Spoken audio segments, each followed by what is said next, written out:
Fatty liver ని ఆరోగ్యవంతంగా తయారు చేసేటువంటి చిట్కా. ఇది అందరికీ తెలిసిన అందరిలో పెరిగేటువంటి అలోవెరా. ఈ గ్రీన్ పచ్చగా ఉన్నదాన్ని తొలగించేయండి.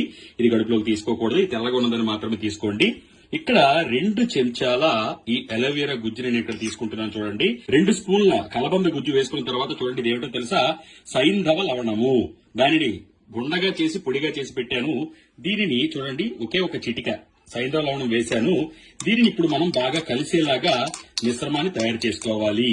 ఇదే మనకి ఫ్యాటీ లివర్ కి అద్భుతమైనటువంటి ఔషధంగా పనిచేస్తుంది. దీనిని ఇలాగే చక్కగా ఒక పాత్రలోకి తీసుకొని ప్రతిరోజు ఉదయం పరగడుపున ఇలాగే సేవించాలి. ఒకసారి మాత్రమే రోజుకి సేవించవలసి ఉంటుంది. ఈ విధంగా సేవిస్తూ ఉంటే ఖచ్చితంగా మీకు ఫ్యాటీ లివర్ సమస్య నుంచి బయటపడిపోతారు. అక్కడి నుంచి కూడా ఎన్ని రోజులు సేవించాలి అంటే కనీసం మీరు 41 రోజుల పాటు సేవించవలసి ఉంటుంది. దీనితో పాటు మీరు కొన్ని ఆహార వ్యవహారాలు కూడా మార్చుకోవాలి. పీచు పదార్థాలు ఎక్కువ ఉండేటువంటి ఆహారాలను తీసుకోవాలి. సులువుగా జీర్ణమయ్యేటువంటి ఆహార పదార్థాలను తీసుకోవాలి. మంచినీళ్లు కూడా ఎక్కువగా తాగుతూ ఉండాలి. సమయానికి భోజనం చేయాలి. ఈ ఫైబర్ ఎక్కువగా ఉండేటువంటి ఆహార పదార్థాలను తీసుకోవాలి. కాబట్టి ఈ సైంధవ లవణం అలాగే అలోవెరాను ఉపయోగించి ఫ్యాటీ లివర్ సమస్య నుంచి బయటపడాలని కోరుకుంటున్నాను. మరిన్ని విలువైన వీడియోల కోసం డాక్టర్ ప్రదీప్ వానపల్లి పేజ్ ని ఫాలో అవుతూ ఉండండి. ధన్యవాదాలు.